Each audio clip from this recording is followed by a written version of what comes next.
bismillah waa mar kale iyo barnaamijkeena sirta nolosha. xalqadan waxa aynu kaga hadli doonaa shayga ugu qaalisan ama hantida ugu qaalisan ee nolosheena ku jirta. si kooban hadii aynu uga jawaabno, hantidaasi wax weeyaan dadka inagu xeersan ee inagu weegaarsan. raasamaalka ugu adag, hodantinimada iyo hoodada ugu wacan ee qof ibn aadani sheegan karaya waa dadka ku weegaarsan ee ku xeersan weeyaan, waa ehelada iyo qaraabada iyo asxaabta ku weegaarsan weeyaan. maxay ku noqotay mahmaah ama oraah af Ingiriisi ah, laga yaabo in af kale ka soo qaateen, laakiin anu aan Ingiriisi ku akhriyay baa waxay tiraahdaa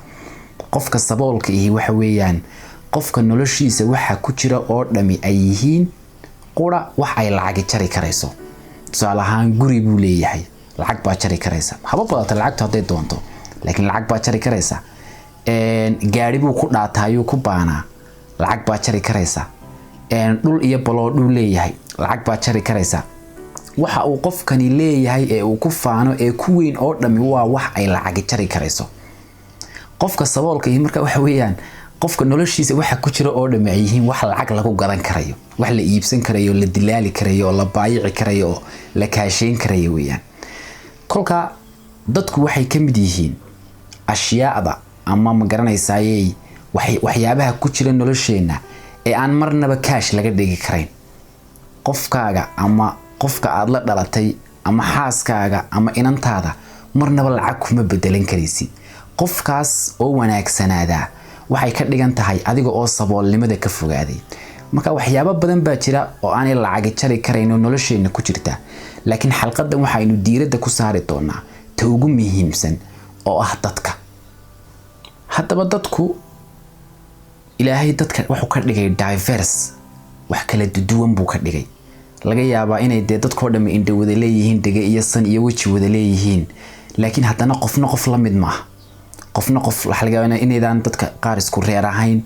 dadka qaar isku diin ahayn, dadka qaar isku dal ahayn, dadka qaar isku muuq ahayn, dadka qaar isku hiwaayad ahayn, dadka qaar isku aqoon iyo xogaalnimo ahayn, dadka qaar aydan isku waay ahayn. ibn aadamku si kasta oo isugu eegyahay, si kasta oo uu wada neefsanayo, haddana marnaba isku mid ma aha. xikmadda taa ku jirta waa maxay marka? xikmadda ku jirta waxa weeyaan markuu qofka kale ka aqoon duwanaado, ka hiwaayad duwanaado, ka xirfad duwanaado, nolosha qofba meel buu ku hagaagaa.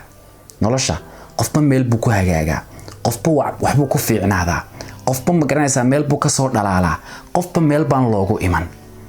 taasina waxa maxsuul si ah oo ay keentaa dadka kala duwanaanaya ee kala goobaha iyo kala meelaha joogaya, kala diimaha iyo kala reeraha ahi adiga sibay kuugu soo dhawaadaan. kala duwanaanshiyahaasi waxay keenaysaa inuu qofna kuu soo dhawaado, qofna kaa fogaado. waxa laga yaabaa aabbaha ama waalidka ama reerkiina inay isku reer tihiin oo waxay sukiin soo dhaweynaya inay reernimada iyo faamilinimada iyo xigaalnimada ay tahay, laakiin waxa idin kala fogeynaya waxa laga yaabaa inay tahay aqoontaada. oo waxa laga yaabaa inaad baratay Allahumma salli ala Muhammad aabahana geel jir ahaa baa laga yaabaa, adiguna aad baratay injineernimada iyo waxyaabo noocaas. waxay sukiin hayaa waa reernimada, waxa idin kala fogeynayaana waa aqoonta. waxa laga yaabaa qof in Allahumma salli ala Muhammad aad isku meel ka shaqeysaan oo aad isku wax ka shaqeysaan, laakiin aad kala hiwaayad tihiin. adigu aad kubadda jeceshahay, isagu uu wax kala jecel yahay. waxay sukiin hayaa waa shaqada iyo goobta shaqadeed ka wada shaqeynaysaan. waxa idin kala fogeynayaana waa hiwaayadda. kolka dadka kala duwan ee kala aqoonta ah ee kala duwanaanshiyahaasina ay keenayso in adiga qaar kuu soo dhaweeyaan, astaamahaasina qaar way kuu soo dhaweynayaan, qaarna way kaa fogeynayaan. waxay keenaysaa taasi su'aal ah baa imanaysa dadka kala duwan ee noloshaada waxyaabaha qaarna u soo dhaweynayaan, waxyaabaha qaarna kaa fogeynayaan. waa maxay micnaha ay ku leeyihiin noloshaada ama sidee u saameynayaan? sidee u saameynayaan waa si laba xagala oo ah si ifkana sibay u saameeyaan, aakhirana sibay u saameynayaan. oo marka ifka la joogo waxa la yiraahdaa qofku waa celcelis shanta qof waqtigiisa ugu badan la qaato. oo tusaale ahaan 5 qof oo professora ama jaamacadaha wax ka dhiga hadii aad waqtigaaga la qaadato, waxa laga yaabaa hadaan weligaa jaamacad gelin ugu yaraan waad u soo dabeecada ekaanaysa, ugu yaraan xogta ay hayaan wax kamid ah oo ayaad ku ogaan karaysaa cilmi dhagool. oo marka adduunyada waxa la yiraahdaa qofku 5 qof ee uu raaco unbu celceliskooda noqdaa. 5 tuuga haddaad raacdo waxa laga yaabaa tuug noqon laakiin ugu yaraan aad yeelata astaamahooda shanta qofeed hadba la socoto ayun bad astaamahooda yeelanaysaa aakhirana marka aad diinteena eegto ilaahay waxyaabaha dartii loo sameeyo ee ajarka iyo xasanaadka aynu ku helno inta shay ee dadka ibn aadanka la inoo soo dhexmariyo wad yaabaysa waxa lagu yiri jannada oo dhan hooyada bay cagaheeda hoostooda yaalaan waxa lagu yiri inantaada oo aad barbaarisaa oo aad korisaa waxa idin simaysaa adiga iyo nabiga kaleey salaatu salaam waxa lagu yiri jaarkaaga oo dhowrtaa caynka marka waxaad yaabaysaa diinteenu aakhiro camalkeeda iyo acmaasheeda badankooda waxa inoo soo dhexmaraysaa dadka taasna xikmad kale ku jirta kulka dadka kala duduwan ee astaamahooda kala duduwan qaarna ay ku soo dhaweynayaan qaarna ay ka fogeynayaan waynu ku qasbanahay oo waayo waxay nagu leeyihiin saameyn toosa iyo mid dadban waxay nagu leeyihiin saameyn ifka ah oo waynaga celceliskii noqonayna waxa kale oo ay nagu leeyihiin saameyn aakhiro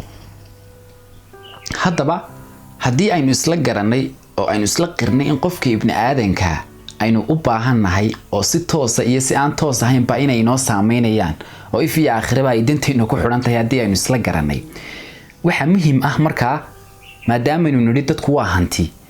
inaynu raacno lacagtu saddexda tallaabo ama saddexda process ay raacdo ayaynu u sameynaynaa ibn aadankana oo tusaale ahaan lacagta waxaynu ka fikirnaa sideen lacag u sameeyaa baayac mushtari baan galaa ma wax kale sidee hawda aan lacagta ku sameeynay su'aasha ugu isweydiin saxwiyaan sideen lacag ku sameeyaa talabaad isweydiin saxwiyaan lacagta marka aad samayso sideen u kaydiyaa savingki sideen u xifdiyaa u kaydiyaa u ilaaliyaa saddexaadna waxa weeyaan marka aan lacagta shaqaysto ee aan kaydiyo maxaa sideen wax ugu iibsadaa wax iyada istaahil ku ah lacagta aan shaqaystay xoogayga ah wax istaahil ku ah sidee baan u siistaa saddexdaas su'aalood baa la isweydiiyaa marka Allahumma salli ala Muhammad ay lacag timaado saddexdaas istaahil ku noqotaa lacag marka saddexda talaabo aad mariso ibn aadankuna saddex leeg baynu u sameeynaa maanta ta koobaad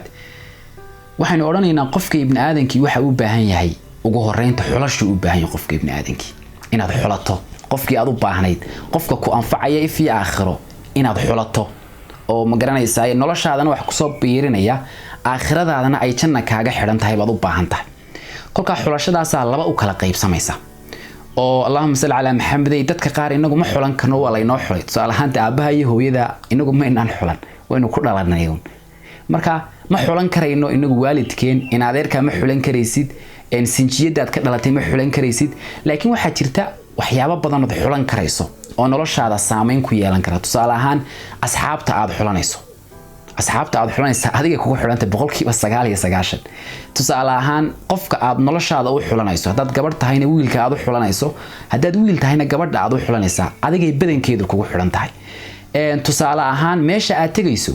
haddii aad meel kubad lagu ciyaarayo tagto waa inaad garataa dadka aad la kulmaysaa waxa weeyaan dad hiwaayada kubadda leh marka meesha aad tagayso iyo waxa aad baranaysaa waxa ay xukumi karayaan iyaduna dadka aad la kulmaysa ee noloshaada ku soo biiraya marka qodobka koobaad ee dadku waa maxay waa xulasho qofka aad xulanayso inaad aad iyo aad isaga fiirsato qofka aad noloshaada ku soo biirinayso waa inta aad awood u leedahay inaad xulato inta aanad xulaniyadu kuma jirto talaabada labaad waa maxay talaabada labaad waxa weeyaan hanasho qofka ibn aadankii waxa uu baahan yahay hanasho waxa laga yaabaa gabadh inaad iska soo guursato ama wiil iska ka guursado oo uu ku xushayoon laakiin hanashadu waa sheeko kale qofka inaad hanataa waa sheeko kale marka qofba siba lagu hantaa oo qofba wax uu jecel yahay laakiin waxa jirta qaacidooyin guud oo ibn aadanku ka sameeyay tusaale ahaan qofka inaad ka war haysaa waa wax muujiya oo ay dadkoo dhami wada jecel yihiin oo waa qaacido guud oo ibn aadanku dhami ay leeyihiin kolka si kamida siyaabaha qofka ibn aadanka ku hanan karaysa waxa kamid inaad la socoto oo maalinta aad u baahato una aanad ka wardoonid tusaalahan hadaad saaxiib tihiin nin dhaqtara oo ka waran aad wacdo un maalinta qof ka xanuunsado oo aanad sidiisa kala ka warhayn oo markay geeri ku dhacdo aad geerida u raacin oo soo tacsiyeen oo markuu isagu xanuunsado aanad ka wardoonin oo markay mashaakil ku dhacaan aad waqtiga la qaybsan ee se maalinta aad adigu qofka u baahato ee dan ka yeelata uun hadaad garaacdo ka waran waxay keenaysaa inaad qofkii hanan waad xulatay oo noloshaadii waad ku soo biirisay oo contact numberkaaga uu kuugu jiraa noloshaadii uu ku jiraa laakiin maad hanan oo maad soo dhaweysan Allahumma salli ala Muhammad marka aynu xulashada ka nimaadno ee qofkii noloshaada ku soo biiriso ee qodobka labaadna aad hanato ee qofkii uu noqdo qof noloshaada u dhow ta saddexaad waxay imanaysaa qiimeynta qofka ta saddexaad lacagtu maxay ahaan jirtay waa inaad lacagta siisato waxay istaahil ku tahay oo tusaale ahaan $100 findhicil ma siisanaysid macquul ma caaw $100 findhicil ma siisanaysid sidoo kale qof aad xulatay oo aad hanatay oo qiimo kugu jooga oo inta aad u qabatay in leeg isaguna kugu qabtay oo tahay inuu agtaada iyo naftaada ku weynaado oo tahay inaad kalsooni ku qabto oo aad kalsooni ku qabto qofka adoo kalsooni ku qaba haddana hadii wax yar oo fudud oo Allahumma salli ala Muhammad qofku yiri hebel iskaga hadh ama wax yar oo aan sicirkiisa qofka jarayn hadii aad qofka kaga tagto ama aad qofka ku fogeysaa waxay keenaysaa oo dhacaysa in dadaalkii aad qofka u soo martay ee xulashada ahayd ee hanashada ahayd waxaad qofkaas siisanaysaa waxaan qofkaasi istaahilin baad siisanaysaa oo waxaad noqonaysaa $100 findhicilka siisatay kolka waxaan u baahannahay inaynu xulanno qof if iyo aakhiradeennaba anfacaya qofka if iyo aakhiradeennaba anfacayana inaynu hananno marka aynu hananana qofkaasi inaynu garanno waxa uu qofkaasi istaahilo waxa uu adiga ka istaahilo waa in qofka garanaysa waa inaan qof adiga kugu weyn tusaale ahaan hooyada maanta janna oo dhanba cageeda ku haysata waxa ay ka haysaa waa wax weyn bay naga haysaa hooyadeen ma aha wax yar oo fudud ama yeedhma yar oo fudud cid kale ku yeedhay inaad teeda ku doorsata ma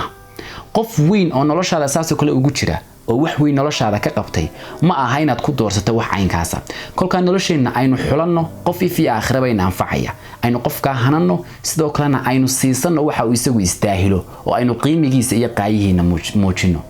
barnaamijkeena caaw intaas ku soo gabagabeynaa salaamu alaykum